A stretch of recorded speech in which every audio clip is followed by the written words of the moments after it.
देख रहे हो इंडोज टीवी आस्ट्रेलिया। मैं देव सिद्धू हाजिर हाँ जी लैके प्रोग्राम साडे मसले साडे हल। तो दोस्तों अज फिर एक बार जुड़ चुके हैं लाइव थोड़े नाल, जिहदे विच करांगे कुछ कुछ मसलियां ते गलबात ते नाल दी नाल इंतजार रहेगा तुहाडीआं टिप्पणियां तुहाडे सवालों का। पर उस तो पहलों आओ स्वागत करिए ब्रिस्बेन स्टूडियो तो जुड़ चुके दलजीत सिंह हुणां दा। दलजीत जी प्यार भरी सत श्री अकाल ते निੱਘਾ स्वागत जी प्रोग्राम जी। सत श्री अकाल देव सिद्धू साहब ते सत श्री अकाल सारे इंडोज टीवी देख रहे दर्शकों ਨੂੰ ਤੇ ਆਸ ਕਰਦਾ ਤੁਸੀਂ ਤੰਦਰੁਸਤ ਹੋਵੋਗੇ, ਖੁਸ਼ ਹੋਵੋਗੇ ਤੇ ਪਰਿਵਾਰ ਦੇ ਵਿੱਚ ਵਧੀਆ ਟਾਈਮ ਸਪੈਂਡ ਕਰ ਰਹੇ ਹੋਣੇ ਆ ਜੀ।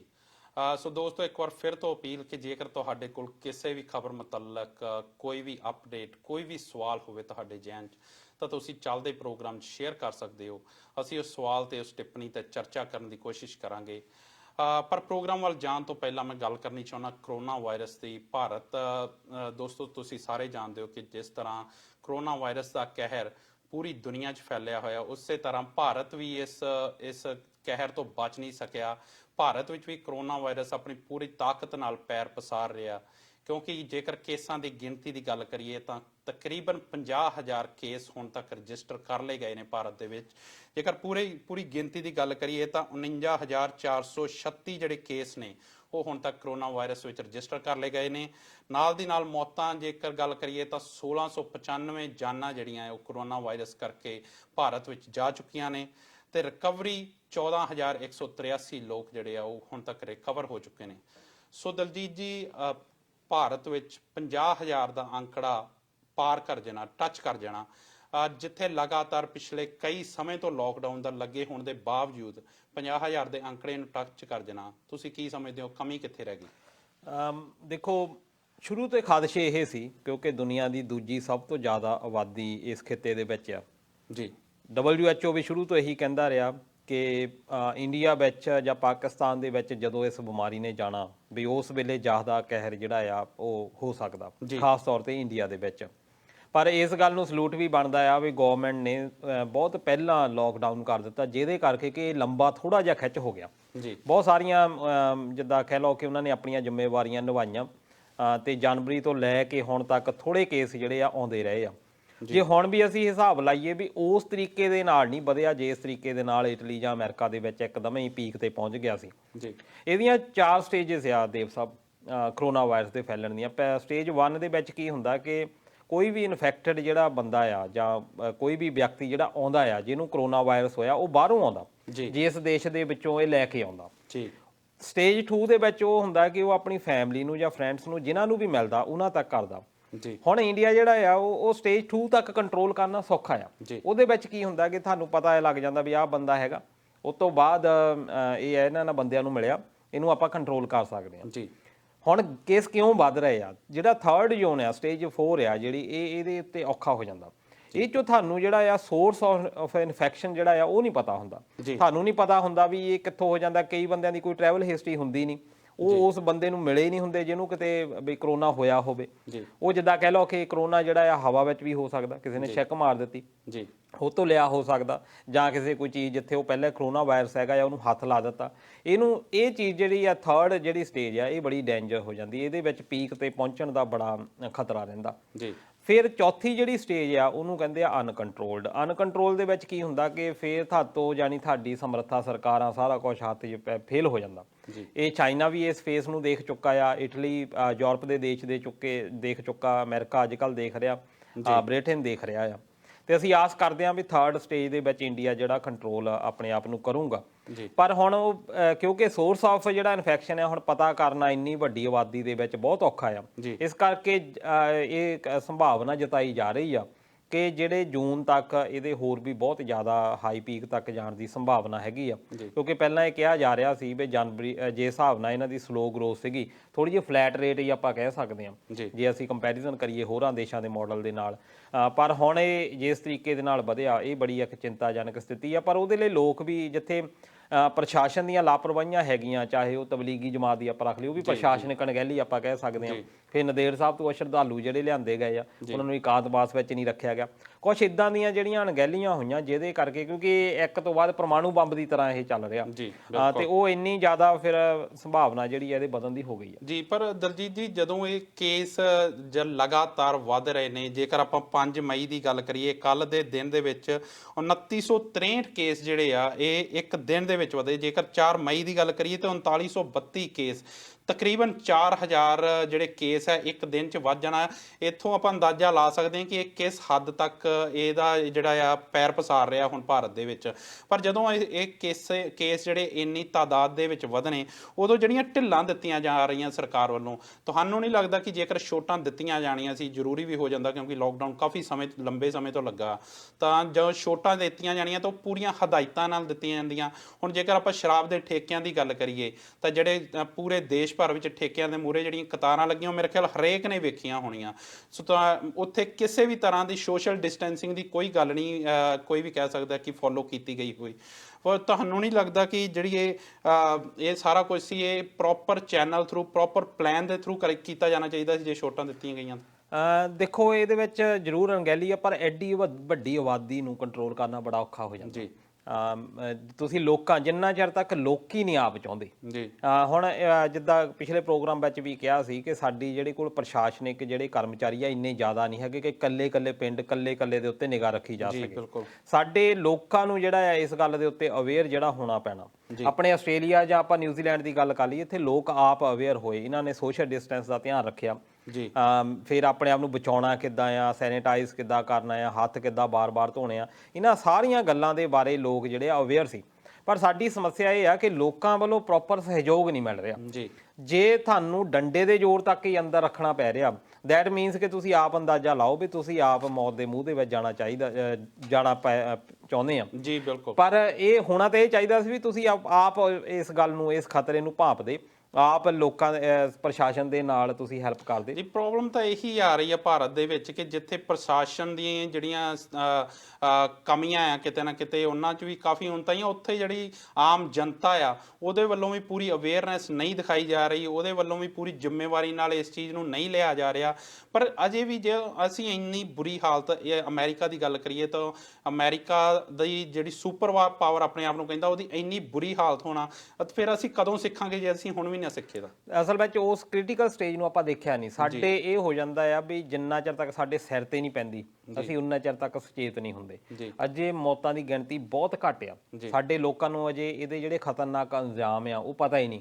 ਅਜੇ ਵੀ ਤੁਸੀਂ ਆਮ ਲੋਕਾਂ ਦੇ ਨਾਲ ਉੱਥੇ ਫੋਨ ਦੇ ਉੱਤੇ ਗੱਲ ਕਰੋ, ਪੰਜਾਬ ਦੇ ਵਿੱਚ ਜਾਂ ਇੰਡੀਆ ਦੇ ਵਿੱਚ, ਮੈਂ ਬਹੁਤ ਸਾਰੇ ਇੱਥੇ ਗੁਜਰਾਤੀ ਲੋਕਾਂ ਨੂੰ ਵੀ ਮਿਲਿਆ, ਉਹਨਾਂ ਨੂੰ ਵੀ ਪੁੱਛਿਆ, ਕੁਛ ਦਿੱਲੀ ਦੇ, ਕੁਛ ਮੁੰਬਈ ਦੇ, ਕਿਉਂਕਿ ਇੱਥੇ ਵੱਖਰੇ ਪ੍ਰਾਂਤਾਂ ਤੋਂ ਆਪਣੇ ਇੱਥੇ ਲੋਕ ਹੈਗੇ ਆ, ਉਹਨਾਂ ਨੂੰ ਕੱਲਿਆਂ ਨੂੰ ਪੁੱਛਿਆ। ਉਹਨਾਂ ਨੇ ਇਹ ਕਿਹਾ ਵੀ ਇੰਡੀਆ ਤੋਂ ਤਾਂ ਸਾਨੂੰ ਇਹੀ ਰਿਸਪੌਂਸ ਦਿੰਦਾ ਹੈ, ਉਹ ਨਹੀਂ ਇਹ ਕੋਈ ਏਡੀ ਗੱਲ ਨਹੀਂ, ਇੰਡੀਅਨ ਨੂੰ ਕੁਛ ਨਹੀਂ ਹੁੰਦਾ। ਇੱਕ ਤਾਂ ਬਹੁਤ ਵੱਡੀ ਗੱਲ ਆ, ਇਹ ਦੇਖੋ ਗੋਰਿਆਂ ਦੀ ਬਿਮਾਰੀ ਆ, ਇਹ ਸਾਨੂੰ ਨਹੀਂ ਕੁਛ ਕਹਿਣ ਲੱਗੀ, ਅਸੀਂ ਬੜੇ ਮਜ਼ਬੂਤ ਇਰਾਦਿਆਂ ਵਾਲੇ ਆ, ਅਸੀਂ ਠੀਕ ਹੋ ਜਾਣਾ ਜੀ। ਜਦੋਂ ਤੱਕ ਅਸੀਂ ਇਦਾਂ ਦੀਆਂ ਧਾਰਨਾਵਾਂ ਜਿਹੜੀਆਂ ਪਾਲੀ ਰੱਖਾਂਗੇ, ਫਿਰ ਮੌਤਾਂ ਦੀ ਗਿਣਤੀ ਇੱਕਦਮ ਹੀ ਵਧਣੀ ਆ, ਕਿਉਂਕਿ ਜਦੋਂ ਜਿਹੜੇ ਹਸਪੀਟਲ ਸਿਸਟਮ ਜਿਹੜਾ ਆ ਉਹ ਫੇਲ ਹੋ ਜਾਣਾ ਜੀ। ਜਿੰਨੀ ਗਿਣਤੀ ਹੁਣ ਚੱਲ ਰਹੀ ਆ, ਇਦੋਂ ਥੋੜੀ ਜਿਹੀ ਵੱਧ ਜਿਹੜੀ ਆ ਇੰਡੀਆ ਦੇ ਜਿਹੜੇ ਹਸਪੀਟਲ ਆ ਉਹਨਾਂ ਨੂੰ ਕੰਟਰੋਲ ਕਰਨ ਦੇ ਵਿੱਚ ਸਹਾਇਕ ਹੈਗੇ ਆ, ਕਰ ਸਕਦੇ ਆ। ਪਰ ਜਦੋਂ ਅਨਕੰਟਰੋਲਡ ਹੋ ਗਿਆ, ਫਿਰ ਇਹਨਾਂ ਕੋਲ ਕੋਈ ਨਹੀਂ, ਫਿਰ ਇੱਕਦਮ ਹੀ ਮੌਤਾਂ ਦੀ ਗਿਣਤੀ ਜਿਹੜੀ ਆ ਵਧਣੀ ਆ, ਫਿਰ ਇਹਨਾਂ ਨੂੰ ਜ਼ਿਆਦਾ ਜਿਹੜਾ ਆ ਪਤਾ ਲੱਗਣਾ। ਪਰ ਉਦੋਂ ਜਿਹੜਾ ਡਰ ਇਹੀ ਆ ਕਿ ਸਟੇਜ ਕਿਤੇ 4 ਦੇ ਵਿੱਚ ਨਾ ਪਹੁੰਚ ਜਾਵੇ। ਇਸ ਕਰਕੇ ਲੋਕਾਂ ਦਾ ਜਿਹੜਾ ਸਹਿਯੋਗ ਆ ਉਹ ਬਹੁਤ ਜ਼ਰੂਰੀ ਆ। ਬਾਕੀ ਤੁਸੀਂ ਠੇਕਿਆਂ ਦੀ ਗੱਲ ਜਿਹੜੀ ਕੀਤੀ, ਇੰਡੀਅਨ ਗਵਰਨਮੈਂਟ ਨੇ ਇਹ ਸੋਚਿਆ, ਕਿਉਂਕਿ ਲੋਕਡਾਊਨ ਹੋਇਆ ਆ ਬਹੁਤ ਵੱਡੀ ਇੱਕ, ਇਹ ਹੁਣ ਦੇਸ਼ ਸੋਚਣ ਲੱਗ ਗਏ ਆ ਕਿ ਇੱਕ ਤਾਂ ਹੁਣ ਲੋਕਡਾਊਨ ਇੰਨੀ ਚਿਰ ਤੋਂ ਕੀਤਾ ਆ, ਅਸੀਂ ਬਿਮਾਰੀ ਤੋਂ ਡਰਦੇ ਲੋਕਾਂ ਨੂੰ ਅੰਦਰ ਬੋਚਿਆ ਆ, ਪਰ ਇਹ ਤੋਂ ਬਾਅਦ ਹੁਣ ਇਕਨੋਮੀ ਦਾ ਇੰਨਾ ਮਾੜਾ ਹਾਲ ਹੋ ਜਾਣਾ, ਹੁਣ ਸਰਕਾਰਾਂ ਇਸ ਸੈਕੰਡ B ਪਲਾਨ ਜਿਹੜਾ ਆ ਉਹਦੇ ਉੱਤੇ ਵੀ ਇਹ ਸੋਚਣ ਲੱਗ ਗਈਆਂ ਵੀ ਕਿਤੇ ਲੋਕ ਜਿਹੜੇ ਆ ਉਹ ਭੁੱਖ ਦੇ ਨਾਲ ਨਾ ਫਿਰ ਮਰਨੇ ਸ਼ੁਰੂ ਹੋ ਜਾਣ। ਜਿੱਦਾਂ ਦੇ ਕੰਮ ਜਿਹੜੇ ਆ ਸਾਰੇ ਰੁਕ ਗਏ ਆ, ਖਾਸ ਤੌਰ ਤੇ ਇੰਡੀਆ ਵਰਗੇ ਜਿਹੜੇ ਦੇਸ਼ ਆ ਜਿਨ੍ਹਾਂ ਦੇ ਵਿੱਚ ਬਹੁਤ ਗਿਣਤੀ ਇੱਦਾਂ ਦੇ ਲੋਕਾਂ ਦੀ ਹੈਗੀ ਆ ਜਿਹੜੇ ਕੰਮ ਕਰਦੇ ਆ ਤੇ ਉਹੀ ਖਾਂਦੇ ਆ, ਉਹਨਾਂ ਕੋਲ ਬਹੁਤੀ ਵੱਡੀ ਸੇਵਿੰਗ ਨਹੀਂ ਹੁੰਦੀ, ਉਹ ਫਿਰ ਉਹਨਾਂ ਲੋਕਾਂ ਦਾ ਵੀ ਧਿਆਨ ਰੱਖਣਾ ਪੈਣਾ ਹੈ। ਇਸ ਕਰਕੇ ਗਵਰਨਮੈਂਟ ਚਾਹੁੰਦੀ ਆ ਵੀ ਕੁਛ ਇੱਦਾਂ ਦੇ ਤਰੀਕੇ ਲੱਭੇ ਜਾਣ ਜਿਹਦੇ ਨਾਲ ਥੋੜ੍ਹੀ ਬਹੁਤੀ ਇਨਕਮ ਜਿਹੜੀ ਹੈ ਚੱਲਦੀ ਰਹੇ, ਪ੍ਰਬੰਧ ਜਿਹੜਾ ਹੈ ਚੱਲਦਾ ਰਹੇ, ਤਾਂ ਕਿ ਇਹ ਮਹਾਂਮਾਰੀ ਤੋਂ ਬਾਅਦ ਜਿਹੜੇ ਮਾਰੂ ਪ੍ਰਭਾਵ ਪੈਣੇ ਆ, ਕਿਉਂਕਿ ਜਦੋਂ ਜੰਗ ਵੀ ਲੱਗਦੀ ਆ, ਜੰਗ ਤਾਂ ਖਤਮ ਹੋ ਜਾਂਦੀ ਆ ਪਰ ਕਈ ਸਾਲ ਉਸ ਜੰਗ ਵਿੱਚੋਂ ਨਿਕਲਣ ਨੂੰ ਲੱਗ ਜਾਂਦੇ ਆ।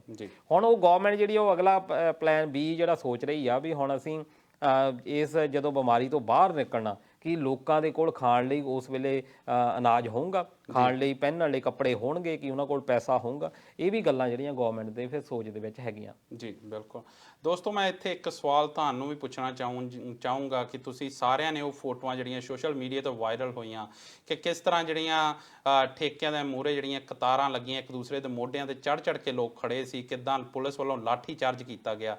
ਕੀ ਤੁਹਾਨੂੰ ਨਹੀਂ ਲੱਗਦਾ ਕਿ ਅਸੀਂ ਇਹ ਸਭ ਕੁਝ ਕਰਕੇ ਜਿਹੜਾ ਮੌਤ ਨੂੰ ਖੁਦ ਆਵਾਜ਼ਾਂ ਮਾਰ ਰਹੇ ਹਾਂ? ਤੁਸੀਂ ਇਸ ਮਸਲੇ ਬਾਰੇ, ਇਸ ਸਥਿਤੀ ਬਾਰੇ ਕੀ ਸੋਚਦੇ ਹੋ? ਕੀ ਤੁਸੀਂ ਇਸ ਚੀਜ਼ ਦਾ ਸਮਰਥਨ ਕਰਦੇ ਹੋ ਜਾਂ ਵਿਰੋਧ 'ਚੋਂ? ਤੁਸੀਂ ਆਪਣੀਆਂ ਟਿੱਪਣੀਆਂ ਲਿਖ ਕੇ ਸਾਡੇ ਤੱਕ ਪੁੱਜਦੀਆਂ ਜ਼ਰੂਰ ਕਰੋ। ਦਲਜੀਤ ਜੀ, ਆਪਾਂ ਸ਼ਰਾਬ ਦੇ ਠੇਕਿਆਂ ਦੀ ਗੱਲ ਕੀਤੀ, ਤਾਂ ਮੈਂ ਚਾਹੁੰਦਾ ਕਿ ਆਪਾਂ ਪੰਜਾਬ ਦੀ ਵੀ ਗੱਲ ਕਰੀਏ। ਫਿਰ ਕਹਿੰਦੇ ਵੀ ਪੰਜਾਬ ਸਰਕਾਰ ਵਾਅਦੇ ਨਹੀਂ ਪੂਰੇ ਕਰ ਰਹੀ, ਪਰ ਦੇਖੋ ਇੱਕ ਵਾਅਦਾ ਸਰਕਾਰ ਨੇ ਜਿਹੜਾ ਕੀਤਾ ਸੀ ਉਹ ਪੂਰਾ ਕਰਨ ਜਾ ਰਹੀ ਆ, ਕਿਉਂਕਿ ਸਰਕਾਰ ਨੇ ਵਾਅਦਾ ਕੀਤਾ ਸੀਗਾ ਕਿ ਅਸੀਂ ਜਿਹੜਾ ਨਸ਼ਾ ਹੈ ਉਹ ਜੜ੍ਹ ਤੋਂ ਖਤਮ ਕਰ ਲਾਂਗੇ। ਹੁਣ ਬੰਦ ਠੇਕਿਆਂ ਦੀਆਂ ਬੋਤਲਾਂ, ਜਿਹੜੇ ਬੰਦ ਠੇਕੇ ਆ ਉਹਦੇ ਤਾਂ ਬੋਤਲਾਂ ਖਤਮ ਹੋ ਨਹੀਂ ਸਕਦੀਆਂ। ਇਸ ਕਰਕੇ ਪੰਜਾਬ ਵੀ ਆਪਣੇ 9 ਤੋਂ 1 ਪਹਿਲੋਂ ਠੇਕੇ ਖੁੱਲ੍ਹਣ ਜਾ ਰਿਹਾ, ਤੇ ਉਸ ਤੋਂ ਬਾਅਦ ਜਦੋਂ 1 ਵਜੇ ਤੋਂ ਬਾਅਦ ਠੇਕੇ ਬੰਦ ਹੋ ਜਾਣੇ ਤਾਂ ਫਿਰ ਤੁਹਾਨੂੰ ਘਰ ਘਰ ਬੈਠੇ ਜਿਹੜੀ ਹੋਮ ਡਿਲੀਵਰੀ ਆ ਉਹ ਵੀ ਸ਼ਰਾਬ ਦੀ ਮਿਲੂਗੀ। ਫਿਰ ਕਹਿੰਦੇ ਪੰਜਾਬ ਸਰਕਾਰ ਵਾਅਦੇ ਨਹੀਂ ਪੂਰੇ ਕਰਦੀ। ਕੀ ਕਹਿਣਾ ਚਾਹੋਗੇ? ਇਹਦੇ ਵਿੱਚ ਵੀ ਇਹ ਹੈਗਾ ਕਿ ਜਿਹੜੀ ਪੰਜਾਬ ਦੀ ਆਪਾਂ ਜੇ GDP ਦੀ ਗੱਲ ਕਰੀਏ, ਕੋਈ 6.5 ਲੱਖ ਕਰੋੜ ਦੀ GDP ਬਣਦੀ ਆ ਜੀ। ਇਨਕਮ ਦੀ ਜੇ ਗੱਲ ਕਰੀਏ ਤਾਂ ਇਨਕਮ ਦੇ ਵਿੱਚ ਪਿਛਲੇ 2019 ਜਿਹੜਾ 18-19 ਦਾ ਵਰ੍ਹਾ ਸੀ ਜੀ, ਉਹਦੇ ਵਿੱਚ ਗਵਰਨਮੈਂਟ ਨੇ 5100 ਕਰੋੜ ਰੁਪਈਆ ਜਿਹੜਾ ਇਕੱਲਾ ਸ਼ਰਾਬ ਤੋਂ ਕਮਾਇਆ ਸੀ ਜੀ। ਤੇ ਖਰਚੇ ਕਿਉਂਕਿ 38% ਦੇ ਕਰੀਬ ਜਿਹੜਾ ਇਹਨਾਂ ਨੂੰ ਬਚਤ ਹੁੰਦੀ ਆ, ਬਾਕੀ ਸਾਰਾ ਜਿਹੜਾ ਆ ਪਹਿਲਾਂ ਹੀ ਸਪੈਂਡਿੰਗਸ ਵਿੱਚ ਨਿਕਲ ਜਾਂਦਾ ਜੀ। ਇਸ ਕਰਕੇ ਉਹ ਜਿਹੜਾ ਇਹਨਾਂ ਦਾ ਇਸ ਵਾਰ ਟਾਰਗੇਟ ਜਿਹੜਾ ਸੀ 6100 ਕਰੋੜ ਰੁਪਈਆ ਇਹਨਾਂ ਨੇ ਇਕੱਠਾ ਕਰਨ ਦਾ ਰੱਖਿਆ ਸੀ ਜੀ, ਤੇ ਬਹੁਤ ਵਧੀਆ ਇਹਨਾਂ ਦਾ ਚੱਲ ਵੀ ਰਿਹਾ ਸੀ। ਨਵੰਬਰ 2019 ਕਰੋਨਾ ਬਿਮਾਰੀ ਤੋਂ ਪਹਿਲਾਂ ਜਿਹੜਾ ਇਹਨਾਂ ਨੇ 3200 ਕਰੋੜ ਦੇ ਕਰੀਬ, ਜਿਹੜਾ ਕਿ ਕੋਈ 52% ਬਣਦਾ ਟੋਟਲ ਜੋ ਇਹਨਾਂ ਦੀ ਐਸਟੀਮੇਟ ਸੀਗਾ, ਇੰਨਾ ਇਹਨਾਂ ਨੇ ਸ਼ਰਾਬ ਤੋਂ ਇਕੱਠਾ ਕਰ ਲਿਆ ਸੀ। ਉਹਦੇ ਨਾਲ ਕੀ ਹੁੰਦਾ ਕਿ ਜਦੋਂ ਬਜਟ ਬਣਦਾ ਉਹਦੇ ਵਿੱਚ ਤੁਸੀਂ ਬਣਾਇਆ ਹੁੰਦਾ ਵੀ ਇੰਨੇ ਅਸੀਂ ਪੈਸੇ ਇਕੱਠੇ ਕਰਨੇ ਆ, ਉਸ ਤੋਂ ਬਾਅਦ ਅਸੀਂ ਆਹ ਸੁਵਿਧਾਵਾਂ ਦੇਣੀਆਂ, ਖਾਸ ਤੌਰ ਤੇ ਜਦੋਂ ਹੁਣ 2 ਸਾਲਾਂ ਦੀ ਚੋਣਾਂ ਵੀ ਹੋਣੀਆਂ, ਲੋਕਾਂ ਨੂੰ ਦੱਸਣਾ ਵੀ ਆ ਵੀ ਅਸੀਂ ਕੀ ਕੀਤਾ। ਇਹ ਪਿਛਲੇ ਜਿਹੜੇ ਸਾਲਾਂ ਤੋਂ ਕੁਝ ਪੈਸੇ ਜਿਹੜੇ ਇਕੱਠੇ ਕਰ ਰਹੇ ਆ ਤਾਂ ਕਿ ਲੋਕਾਂ ਨੂੰ ਲੋਕ ਲੁਭਾਵਣੀਆਂ ਸਕੀਮਾਂ ਜਿਹੜੀਆਂ ਦਿੱਤੀਆਂ ਜਾਣ।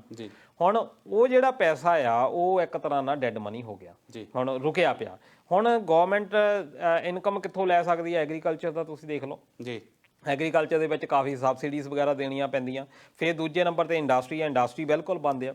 ਮਾਲ ਵਿਭਾਗ ਤੋਂ ਬਹੁਤ ਸਾਰੀ ਜਿਹੜੀ ਆਮਦਨ ਹੁੰਦੀ ਆ, ਰਜਿਸਟਰੀਆਂ ਵਗੈਰਾ, ਰੀਅਲ ਸਟੇਟ, ਸਾਰਾ ਕੁਝ ਬੰਦ ਆ। ਉਹ ਤਾਂ ਪਹਿਲਾਂ ਹੀ ਥੋੜਾ ਜਿਹਾ ਡਾਊਨ ਹੀ ਕੰਮ ਜਿਹੜਾ ਚੱਲ ਰਿਹਾ। ਟਰਾਂਸਪੋਰਟੇਸ਼ਨ ਟੈਕਸ ਉਹ ਸਾਰਾ ਕੁਝ ਬੰਦ ਪਿਆ ਹੋਇਆ। GDP ਦਾ ਸੈਂਟਰ ਦੇ ਨਾਲ ਰੌਲਾ ਪਿਆ ਹੋਇਆ ਆ। ਫੈਡਰਲ ਸਰਕਾਰ ਜਿਹੜੀ ਆ ਉਹ ਦੇ ਨਹੀਂ ਰਹੀ GDP ਜਿਹੜੀ ਇਹਨਾਂ ਦੀ ਬਣਦੀ ਆ। ਇਸ ਕਰਕੇ ਜਿਹੜਾ ਸਾਰਾ ਕੁਝ ਇਹਨਾਂ ਦਾ ਦਾਰੋਮਦਾਰ ਆ ਉਹ ਹੁਣ ਸ਼ਰਾਬ ਦੇ ਉੱਤੇ ਆ, ਜਾਂ ਜਿਹੜਾ ਬੈਟ ਅਜੇ ਜਿਹੜਾ ਆ ਨਹੀਂ ਰਿਹਾ। ਇਸ ਕਰਕੇ ਇਹਨਾਂ ਨੇ ਸੋਚਿਆ ਵੀ ਜਿਹੜਾ ਸ਼ਰਾਬ ਤੋਂ ਇਨਕਮ ਆ ਉਹ ਕੋਈ 3-4 ਕਰੋੜ ਰੁਪਈਆ ਬਣਦੀ ਆ ਇੱਕ ਦਿਨ ਦੀ, ਵੀ ਉਹ ਜਿਹੜੀ ਇਨਕਮ ਆ ਅਸੀਂ ਉਹ ਲਈਏ ਤਾਂ ਕਿ ਆਪਣੇ ਜਿਹੜੇ ਪ੍ਰਬੰਧ ਆ, ਘੱਟੋ ਘੱਟ ਤਨਖਾਹਾਂ ਜਿਹੜੀਆਂ ਆ ਉਹ ਤਾਂ ਦੇ ਸਕੀਏ। ਕਿਉਂਕਿ ਹੁਣ ਗਵਰਨਮੈਂਟ ਪੰਜਾਬ ਦੀ ਇਹ ਸੋਚ ਰਹੀ ਆ ਵੀ ਅਗਲੀਆਂ ਤਨਖਾਹਾਂ ਕਿੱਥੋਂ ਦੇਣੀਆਂ।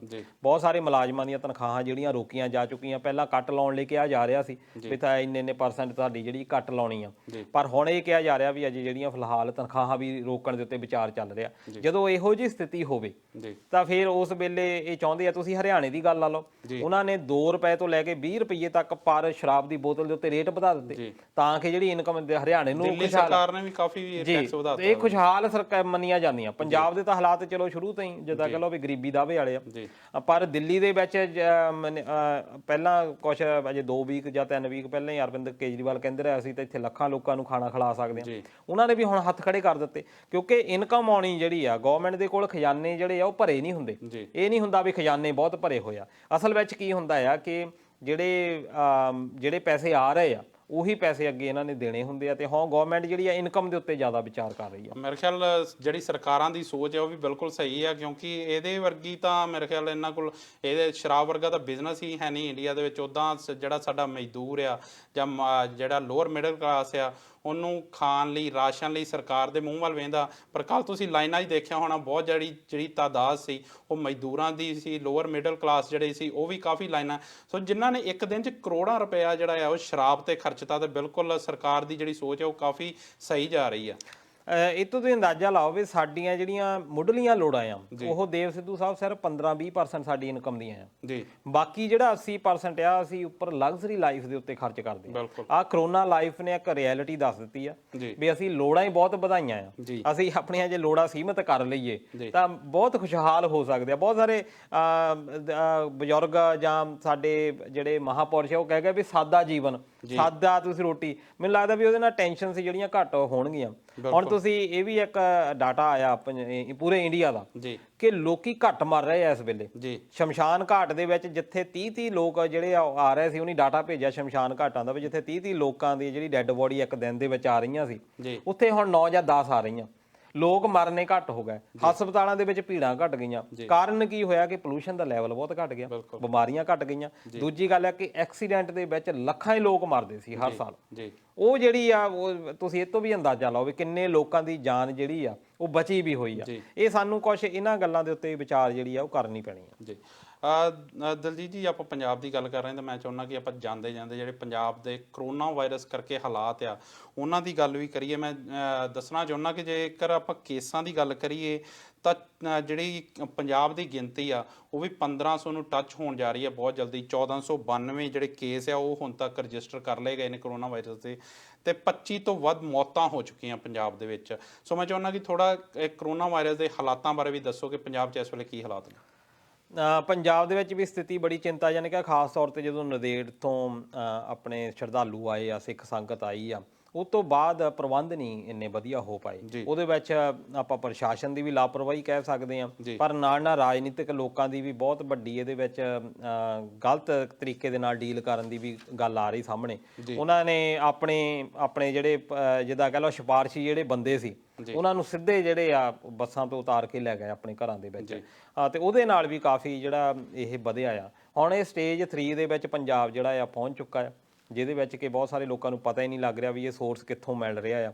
ਬਹੁਤ ਸਾਰੇ ਪਿੰਡ ਜਿਹੜੇ ਆ ਉਹ ਰੈੱਡ ਜ਼ੋਨ ਦੇ ਵਿੱਚ ਲਗਾਤਾਰ ਆ ਰਹੇ ਆ। ਖਾਸ ਤੌਰ ਤੇ ਵੱਡੇ ਸ਼ਹਿਰ ਜਿਹੜੇ ਆ ਅੰਮ੍ਰਿਤਸਰ, ਜਲੰਧਰ, ਲੁਧਿਆਣਾ ਵਗੈਰਾ ਆਪਾਂ ਰੱਖ ਲਈਏ, ਮੋਹਾਲੀ ਰੱਖ ਲਈਏ, ਇਹਨਾਂ ਸਾਰਿਆਂ ਨੂੰ ਰੈੱਡ ਜ਼ੋਨਸ ਦੇ ਵਿੱਚ ਪਾਇਆ ਗਿਆ ਜਿੱਥੇ ਲਗਾਤਾਰ ਜਿਹੜੇ ਕੇਸ ਆ ਉਹ ਵੱਧ ਰਹੇ ਆ। ਮੰਡੀ, ਗੋਬਿੰਦਗੜ੍ਹ, ਉੱਥੇ ਬੜਾ ਹਾਲਾਤ ਜਿਹੜੇ ਆ ਮਾੜੇ ਬਣੇ ਹੋਏ ਆ। ਇਸ ਕਰਕੇ ਲੋਕਾਂ ਨੂੰ ਖਾਸ ਤੌਰ ਤੇ ਪੰਜਾਬੀਆਂ ਨੂੰ ਹੁਣ ਬੜਾ ਅਵੇਅਰ ਹੋਣ ਦੀ ਲੋੜ ਆ। ਜੀ, ਇੱਥੇ ਮੈਂ ਦੱਸਣਾ ਚਾਹੁੰਦਾ ਜੀ ਸੱਜਣ ਸਿੰਘ ਹੁਣਾਂ ਦੀ ਟਿੱਪਣੀ ਆਈ ਹੈ। ਉਹ ਕਹਿੰਦੇ ਕਿ ਜਿੱਥੇ ਘਰਾਂ 'ਚ ਹੋਮ ਡਿਲੀਵਰੀ ਹੋਣ ਜਾ ਰਹੀ ਹੈ ਉੱਥੇ ਪੰਜਾਬ 'ਚ ਘਰਾਂ 'ਚੋਂ ਸ਼ਰਾਬ ਮਿਲਦੀ ਵੀ ਆ। ਸੋ ਇਹ ਵੀ ਮੇਰੇ ਖਿਆਲ ਇੱਕ ਕੌੜਾ ਸੱਚ ਹੈ ਜੀ ਪੰਜਾਬ ਦਾ। ਜਿਹੜੀ ਅੱਜ ਦੀ ਖਬਰ ਹੈਗੀ ਆ ਹੋਮ ਡਿਲੀਵਰੀ ਦੇ ਉੱਤੇ ਜਿਹੜੀ ਸ਼ਰਾਬ ਐਸੋਸੀਏਸ਼ਨ ਜਿਹੜੇ ਹੈਗੇ ਆ, ਜਿਹੜੇ ਡੀਲਰਸ ਹੈਗੇ ਆ, ਉਹਨਾਂ ਨੇ ਕਿੰਤੂ ਪ੍ਰੰਤੂ ਕੀਤਾ। ਉਹਨਾਂ ਨੇ ਕਿਹਾ ਵੀ ਅਸੀਂ ਘਰਾਂ ਦੇ ਵਿੱਚ ਡਿਲੀਵਰੀ ਨਹੀਂ ਕਰਨੀ। ਗਵਰਨਮੈਂਟ ਨੇ ਤਾਂ ਆਫਰ ਰੱਖ ਦਿੱਤੀ ਆ ਵੀ ਡਿਲੀਵਰੀ ਤੁਹਾਨੂੰ 1 ਵਜੇ ਤੋਂ, ਪਰ ਉਹਨਾਂ ਨੇ ਨਾ ਕਰ ਦਿੱਤੀ ਆ। ਉਹਨਾਂ ਨੇ ਕਿਹਾ ਇੱਕ ਤਾਂ ਸਾਡੇ ਕੋਲ ਸਾਧਨ ਹੈ ਨਹੀਂ, ਦੂਜਾ ਜਿਹੜਾ ਤੌਖਲਾ, ਮੈਂ ਸੱਜਣ ਸਿੰਘ ਉਹਨਾਂ ਦੀ ਗੱਲ ਦੇ ਨਾਲ ਹੀ ਗੱਲ ਜੋੜਦਾ ਕਿ ਦੂਜਾ ਉਹਨਾਂ ਨੂੰ ਤੌਖਲਾ ਇਹ ਹੈਗਾ ਕਿ ਲੋਕ ਘਰ ਘਰ ਜਿਹੜੀ ਹੋਮ ਡਿਲੀਵਰੀ ਨਜਾਇਜ਼ ਸ਼ਰਾਬ ਬਹੁਤ ਜ਼ਿਆਦਾ ਹੈਗੀ। ਲੋਕੀ ਆਪਣੀ ਬਣਾਉਂਦੇ ਆ ਤੇ ਆਪਣੀ ਬਣਾ ਕੇ ਉਹ ਜਿਹੜੀ ਵੇਚਦੇ ਆ। ਉਹ ਕਹਿੰਦੇ ਵੀ ਜੇ ਤੁਸੀਂ ਹੋਮ ਡਿਲੀਵਰੀ ਕਰਨੀ ਆ ਉਹਦੇ ਵਿੱਚ ਉਹਨਾਂ ਲੋਕਾਂ ਨੇ ਵੀ ਹੋਮ ਡਿਲੀਵਰੀ ਸ਼ੁਰੂ ਕਰ ਦੇਣੀ ਆ ਜਿਹੜੇ ਨਜਾਇਜ਼ ਸ਼ਰਾਬ ਦਾ ਧੰਦਾ ਕਰਦੇ ਆ। ਇਸ ਕਰਕੇ ਸਾਡੇ ਕੋਲੋਂ ਪੂਰਾ ਤੁਸੀਂ ਟੈਕਸ ਲੈਣਾ ਆ। ਫਿਰ ਇਸ ਕਰਕੇ ਜਿਹੜਾ ਸਾਡੇ ਕੋਲੋਂ ਟੈਕਸ ਲੈਣਾ ਆ, ਤੁਸੀਂ ਟੋਟਲ ਸ਼ਰਾਬ ਦੇ ਉੱਤੇ ਨਾ ਲਾਓ, ਸਾਡੇ ਉਸ ਸ਼ਰਾਬ ਦੇ ਉੱਤੇ ਟੈਕਸ ਲਾਓ ਜਿਹੜਾ ਅਸੀਂ ਵੇਚਿਆ। ਅਸੀਂ ਤੁਹਾਨੂੰ ਦੱਸਾਂਗੇ ਵੀ ਇੰਨੀਆਂ ਸ਼ਰਾਬ ਵੇਚੀਆਂ, ਪਰ ਉਹਦੇ ਵਿੱਚ ਮੈਨੂੰ ਲੱਗਦਾ ਨਹੀਂ ਕਿ ਗਵਰਨਮੈਂਟ ਮੰਨੂਗੀ। ਗਵਰਨਮੈਂਟ ਨੇ ਕਿਉਂਕਿ ਗਵਰਨਮੈਂਟ ਨੂੰ ਡਰ ਇਹ ਹੈਗਾ ਵੀ ਇਹ ਜੇ 10 ਬੋਤਲਾਂ ਵੇਚਦੇ ਆ, ਨਹੀਂ ਇੱਕ ਦੱਸਣੀ ਸਾਨੂੰ, ਕੋਈ ਸਿਸਟਮ ਜਿਹੜਾ ਆ ਉਹਨਾਂ ਨੂੰ ਰੋਕਣ ਵਾਲਾ ਹੈ ਨਹੀਂ। ਇਸ ਕਰਕੇ ਇਹਨਾਂ ਦੇ ਵਿੱਚ ਹੁਣ ਮੀਟਿੰਗਸ ਜਿਹੜੀਆਂ ਚੱਲਣੀਆਂ ਆ, ਕਿਉਂਕਿ ਗਵਰਨਮੈਂਟ ਨੂੰ ਵੀ ਹੁਣ ਇਹਨਾਂ ਦੀ ਲੋੜ ਹੈਗੀ ਆ, ਤੇ ਇਹਨਾਂ ਨੇ ਵੀ ਹੁਣ ਜਿਹੜੀ ਮੰਗ ਇਸੇ ਕਰਕੇ ਰੱਖੀ ਆ, ਇਹਨਾਂ ਨੇ ਡਿਲੀਵਰੀ ਤੋਂ ਨਾ ਕਰ ਦਿੱਤੀ ਆ ਵੀ ਠੇਕੇ ਜਿਹੜੇ ਆ ਅਸੀਂ ਰੋਕਾਂਗੇ। ਹੁਣ ਉਹਦੇ ਵਿੱਚ ਇਹ ਆ ਕਿ ਇਹਨਾਂ ਦਾ ਖਰਚਾ ਵੀ ਵਧਣਾ। ਹੁਣ ਇੱਕ ਪਾਸੇ ਤਾਂ ਤੁਹਾਡੇ ਕੋਲ ਘਰ ਆ ਰਿਹਾ ਬੰਦਾ ਲੈਣ, ਦੂਜੇ ਪਾਸੇ ਇਹ ਆ ਕਿ ਤੁਹਾਨੂੰ ਹੋਮ ਡਿਲੀਵਰੀ ਕਰਨੀ, ਤੁਹਾਨੂੰ ਬੰਦੇ ਐਕਸਟਰਾ ਰੱਖਣੇ ਪੈਣੇ ਆ, ਫਿਰ ਤੁਹਾਡੇ ਜਿਹੜੇ ਮੁਲਾਜ਼ਮ ਆ ਉਹ ਵੀ ਖਤਰੇ ਦੇ ਵਿੱਚ ਆ। ਫਿਰ ਤੁਸੀਂ ਘਰ ਘਰ ਜਾ ਕੇ ਡਿਲੀਵਰੀ ਦੇਣੀ ਆ, ਇਹਦੇ ਵਿੱਚ ਉਹਦਾ ਜਿਹੜਾ ਖਰਚ ਜਿਹੜਾ ਆ ਉਹ ਵੀ ਵਧਣਾ ਆ। ਪਰ ਇਹਨਾਂ ਨੂੰ ਜ਼ਿਆਦਾ ਤੌਖਲਾ ਇਸ ਗੱਲ ਦਾ ਹੈਗਾ ਕਿ ਜਿਹੜੇ ਨਜਾਇਜ਼ ਸ਼ਰਾਬ ਵਾਲੇ ਆ ਉਹ ਵੀ ਜਿਹੜੇ ਇਹਦੇ ਵਿੱਚ ਲੱਗ ਸਕਦੇ ਆ। ਬਾਕੀ 40 ਦਿਨ ਹੋ ਗਏ, ਤੁਸੀਂ ਕੀ ਸਮਝਦੇ ਆ ਵੀ 40 ਦਿਨਾਂ ਤੋਂ ਲੋਕਾਂ ਨੇ ਸ਼ਰਾਬ ਛੱਡ ਦਿੱਤੀ? ਸੱਜਣ ਸਿੰਘ ਉਹਨਾਂ ਦਾ ਮੈਨੂੰ ਲੱਗਦਾ ਸੁਝਾਅ ਉਧਰ ਹੀ ਹੈਗਾ। ਮੇਰੇ ਖਿਆਲ ਦਲਜੀਤ ਜੀ ਨੇ ਬਹੁਤ ਵਧੀਆ ਪੁਆਇੰਟ ਚੁੱਕਿਆ ਹੈ ਕਿ ਜਿਹੜਾ ਲੋਕਡਾਊਨ ਸੀ ਤੁਸੀਂ ਪੰਜਾਬ 'ਚ, ਮੈਂ ਚਾਹੁੰਦਾ ਕਿ ਪੰਜਾਬ 'ਚ ਜਿਹੜੇ ਦੋਸਤ ਜੁੜੇ ਆ ਉਹ ਜ਼ਰੂਰ ਦੱਸਣ ਕਿ ਉਹਨਾਂ ਨੇ ਆਪਣੇ ਆਲੇ ਦੁਆਲੇ ਜਾਂ ਜੋ ਵੀ ਆਪਣੇ ਆਲੇ ਦੁਆਲੇ ਦਾ ਇਨਵਾਇਰਮੈਂਟ ਆ ਉਹ ਉਹਨਾਂ ਨੇ ਕੀ ਭਾਂਫਿਆ ਕਿ ਜਿਹੜੇ ਇਹ 40 ਦਿਨਾਂ ਦਾ ਲੋਕਡਾਊਨ ਸੀ, ਕੀ ਉਹਨਾਂ ਦਿਨਾਂ ਦੇ ਵਿੱਚ ਜਿਹੜੇ ਸ਼ਰਾਬ ਪੀਣ ਵਾਲੇ ਆ ਉਹਨਾਂ ਨੇ ਸ਼ਰਾਬ ਛੱਡੀ ਕਿ ਉਹ ਲਗਾਤਾਰ ਜਿਹੜਾ ਹੈ ਉਹਨਾਂ ਨੂੰ ਕਿਤੇ ਨਾ ਕਿਤੇ ਡਿਲੀਵਰੀ ਮਿਲਦੀ ਰਹੀ ਹੈ। ਸੋ ਦਲਜੀਤ ਜੀ, ਜਿਹੜਾ ਅੱਗੇ ਵਰੁਣ ਬੱਸੀ ਉਹਨਾਂ ਨੇ ਵੀ ਇੱਕ ਟਿੱਪਣੀ ਕੀਤੀ, ਉਹਨਾਂ ਨੇ ਦੱਸਿਆ ਕਿ ਕਰੋਨਾ ਵਾਇਰਸ ਤੇ ਆਪਾਂ ਗੱਲ ਕਰ ਰਹੇ ਸੀ ਪੰਜਾਬ ਤੇ, ਉਹਨਾਂ ਨੇ ਉਹਦੇ ਤੇ ਇੱਕ ਅਪਡੇਟ ਦਿੱਤੀ ਹੈ ਕਿ ਪਟਿਆਲੇ ਦੇ ਵਿੱਚ ਇੱਕ ਡੈਥ ਹੋਈ ਆ ਅੱਜ 45 ਸਾਲਾ ਵਿਅਕਤੀ ਦੀ, ਉਹ ਕਰੋਨਾ ਪੋਜ਼ਿਟਿਵ ਆਇਆ ਜੀ।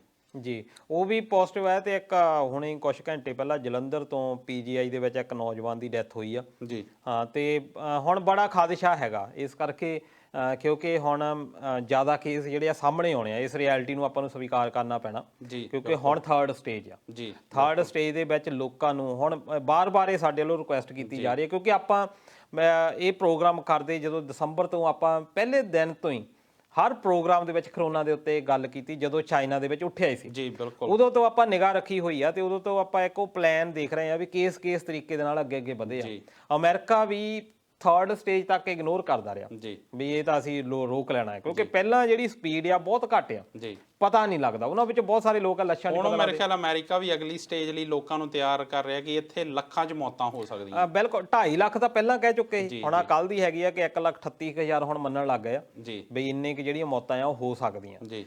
ਤੇ ਇਸ ਕਰਕੇ ਇੰਡੀਆ ਤੋਂ ਤੁਸੀਂ ਅੰਦਾਜ਼ਾ ਲਾਓ, ਡਰ ਇਸੇ ਗੱਲ ਦਾ ਹੈਗਾ ਕਿ ਬਚਾਅ ਵਿੱਚ ਬਚਾਅ ਆ। ਜੀ ਬਿਲਕੁਲ ਦੋਸਤੋ, ਸਾਡੀ ਸ਼ੁਰੂ ਤੋਂ ਹੀ ਇਹੀ ਅਪੀਲ ਰਹੀ ਆ ਕਿ ਜਿਹੜਾ ਮਾਮਲਾ ਹੈ, ਜਿਹੜੀ ਸਥਿਤੀ ਹੈ, ਇਹ ਬਹੁਤ ਗੰਭੀਰ ਆ ਤੇ ਦਿਨੋਂ ਦਿਨ ਜਿਹੜੀ ਹੈ ਗੰਭੀਰਤਾ ਇਹਦੀ ਸਾਨੂੰ ਸਮਝਣੀ ਪੈਣੀ ਆ। ਜਦੋਂ ਆਪਾਂ ਦੂਸਰੇ ਦੇਸ਼ਾਂ ਵੱਲ ਵੀ ਵੇਖੀਏ ਤਾਂ ਤਕੜੇ ਜਿਹੜੇ ਦੇਸ਼ ਆ, ਜਿਹੜੇ ਸੁਪਰ ਪਾਵਰਸ ਕਹਿਣ ਵਾਲੇ ਆਪਣੇ ਆਪ, ਉਹ ਵੀ ਇਹਦੇ ਸਾਹਮਣੇ ਗੋਡੇ ਟੇਕ ਰਹੇ ਆ। ਸੋ ਸਾਨੂੰ ਸਮਝਣਾ ਪੈਣਾ, ਸਾਨੂੰ ਮੈਡੀਕਲ ਫੈਸਿਲਿਟੀਜ਼ ਦਾ ਵੀ ਪਤਾ ਭਾਰਤ ਦੀਆਂ, ਸੋ ਇਸ ਕਰਕੇ ਸਾਨੂੰ ਖੁਦ ਨੂੰ ਵੀ ਐਕਸਟਰਾ ਅਵੇਅਰ ਹੋਣ ਦੀ ਲੋੜ ਆ, ਇਸ ਤੋਂ ਬਚਣ ਦੀ ਲੋੜ ਆ। ਦਲਜੀਤ ਜੀ, ਜੇ ਇਸ ਤੋਂ ਅਗਲੀ ਗੱਲ ਕਰੀਏ ਤਾਂ ਆਪਾਂ ਸਰਕਾਰ ਦੀ, ਪੰਜਾਬ ਸਰਕਾਰ ਦੀ ਗੱਲ ਕਰ ਰਹੇ ਹਾਂ, ਤਾਂ ਮੈਂ ਚਾਹੁੰਦਾ ਵੀ ਆਪਾਂ ਜਿਹੜੇ ਪੱਟੀ ਤੋਂ MLA ਸਾਹਿਬ ਆ ਹਰਮਿੰਦਰ ਗਿੱਲ ਹੋਣੀ, ਉਹਨਾਂ ਦੀ ਵੀ ਗੱਲ ਕਰਦੇ ਚੱਲੀਏ। ਹੁਣ ਵੇਖੋ ਗਲਤੀ ਕਿੱਡੀ ਵੱਡੀ ਆ ਕਿ ਜਿਹੜੇ ਹਰੀਕੇ ਪਤਨ ਵਾਲੇ ਜਿਹੜੇ SHO ਸਾਹਿਬ ਆ, ਉਹਨਾਂ ਨੂੰ 3-4 ਦਿਨ ਹੋ ਗਏ ਜੁਆਇਨ ਕੀਤਿਆਂ ਨੂੰ ਥਾਣੇ ਦੇ ਵਿੱਚ, ਤੇ MLA ਸਾਹਿਬ ਦੇ ਕੋਲ ਅਜੇ ਤੱਕ ਹਾਜ਼ਰੀ ਨਹੀਂ ਲਵਾਈ, ਤੇ ਫਿਰ ਕਹਿਣਾ MLA ਸਾਹਿਬ ਭੜਕਦੇ ਆ। ਹੁਣ ਦੱਸੋ ਉਹਨਾਂ ਦਾ ਕੀ ਕਸੂਰ ਆ? ਹਰਮਿੰਦਰ ਸਿੰਘ ਗਿੱਲ, ਮੈਂ ਰਿਸਪੈਕਟ ਵੀ ਇਹਨਾਂ ਦੀ ਕਰਦਾ, ਬੜੇ ਜੀ ਰਿਸਪੈਕਟਡ ਨੇ, ਇੰਟੈਲੀਜੈਂਟ ਹੈਗੇ ਆ।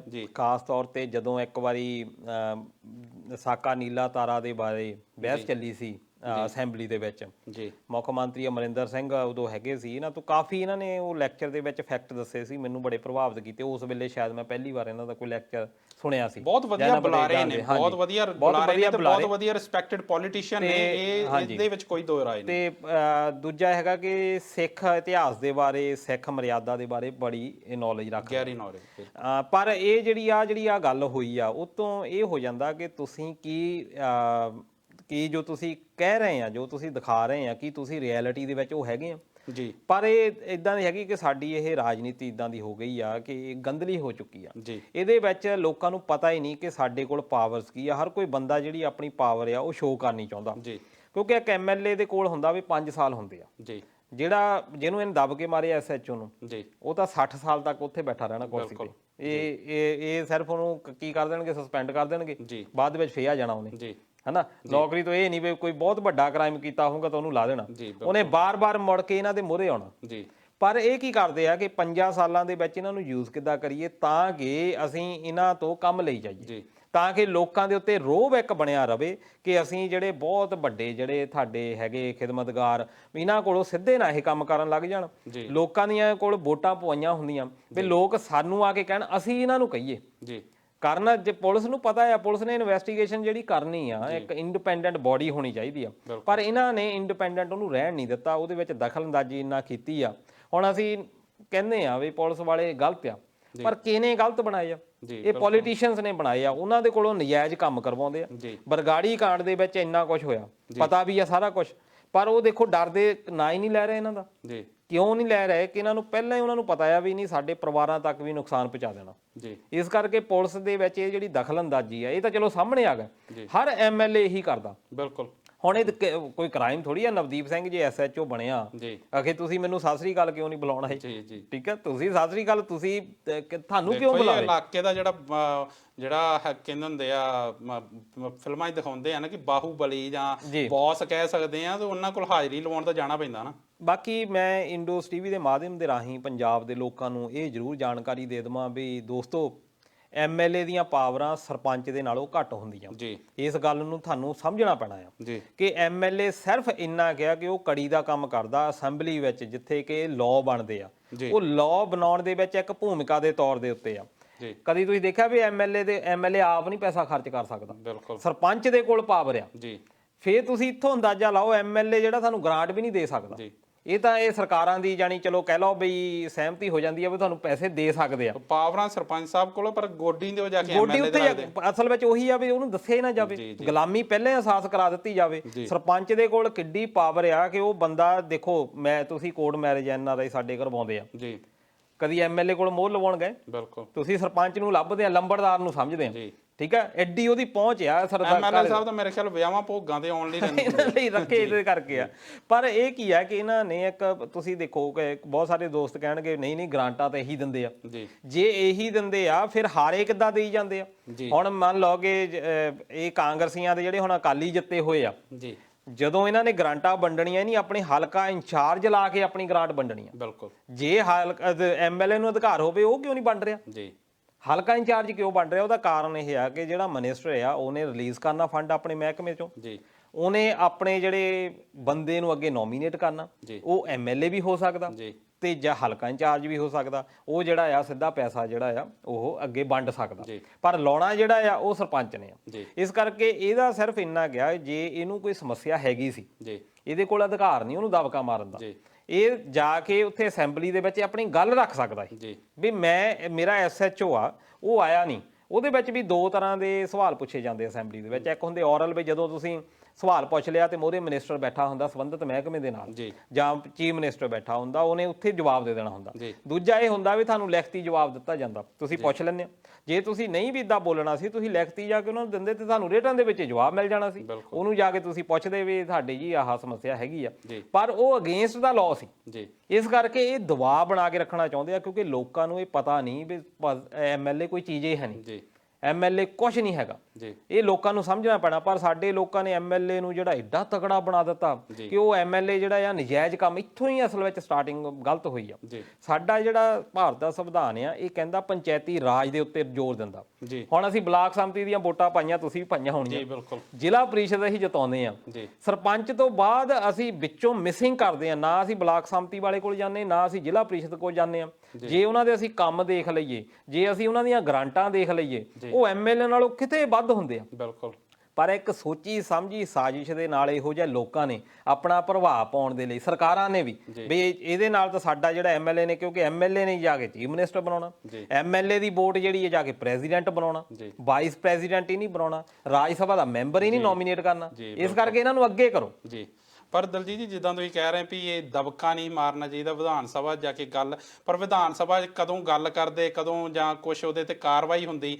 ਹੁਣ ਦਬਕਾ ਨਾ ਮਾਰਦੇ, ਜਿਹੜੇ ਪੌਣੇ 2 ਸਾਲ ਰਹਿ ਗਏ ਆ, ਉਹਦੇ ਵਿੱਚ ਚੰਗੇ ਮਾੜੇ ਕੰਮ ਕਿਵੇਂ ਕਰਾਉਣੇ ਸੀ? ਇਸ ਲਈ ਦਬਕਾ ਮਾਰਨਾ ਤਾਂ ਮੇਰੇ ਖਿਆਲ ਜ਼ਰੂਰੀ ਹੋ ਜਾਂਦਾ ਨਾ। ਜ਼ਰੂਰੀ, ਬਿਲਕੁਲ। ਫਿਰ ਅਸੀਂ ਹੱਕ 'ਚ ਹਾਂ ਨਾ, ਜੇ ਤੁਸੀਂ ਚਾਹੁੰਦੇ ਆ ਤਾਂ। ਮੈਂ ਦੱਸਣੀ ਚਾਹੂੰਗਾ ਜੀ ਕਿ ਕੁਲਦੀਪ ਸਿੰਘ ਖਾਲਸਾ ਹੁਣਾਂ ਦੀ ਟਿੱਪਣੀ ਆਈ, ਆਪਾਂ ਸ਼ਰਾਬ ਬਾਰੇ ਗੱਲ ਕਰ ਰਹੇ ਸੀ, ਉਹਨਾਂ ਨੇ ਦੱਸਿਆ ਕਿ ਹੋਮ ਡਿਲੀਵਰੀ ਤਾਂ ਚਾਹੇ ਕੱਲ ਤੋਂ ਸ਼ੁਰੂ ਹੋ ਰਹੀ ਆ 7 ਤਰੀਕ ਤੋਂ, ਪਰ ਆਲਰੇਡੀ ਜਿਹੜੀਆਂ ਸਾਰਿਆਂ ਗਲੀ ਮੁਹੱਲਿਆਂ 'ਚ ਪੰਜਾਬ ਦੇ ਸ਼ਰਾਬ ਮਿਲਦੀ ਆ, ਆਲਰੇਡੀ ਮਿਲਦੀ ਆ, ਜੋ ਜਿਹੜੇ ਉੱਥੋਂ ਦੇ ਵਸਨੀਕ ਆ ਉਹਨਾਂ ਦੀ ਜਾਨ ਨੂੰ ਕਾਫੀ ਖਤਰੇ 'ਚ ਪਾ ਰਹੀ ਆ। ਜੀ, ਇਹਨਾਂ ਦੀ ਖਾਲਸਾ ਜੀ ਦੀ ਗੱਲ ਸਹੀ ਆ ਵੀ 40 ਦਿਨ ਇੱਕ ਸ਼ਰਾਬੀ ਵਾਸਤੇ ਤਾਂ 2 ਦਿਨ ਕੱਢਣੇ ਔਖੇ ਹੋ ਜਾਂਦੇ।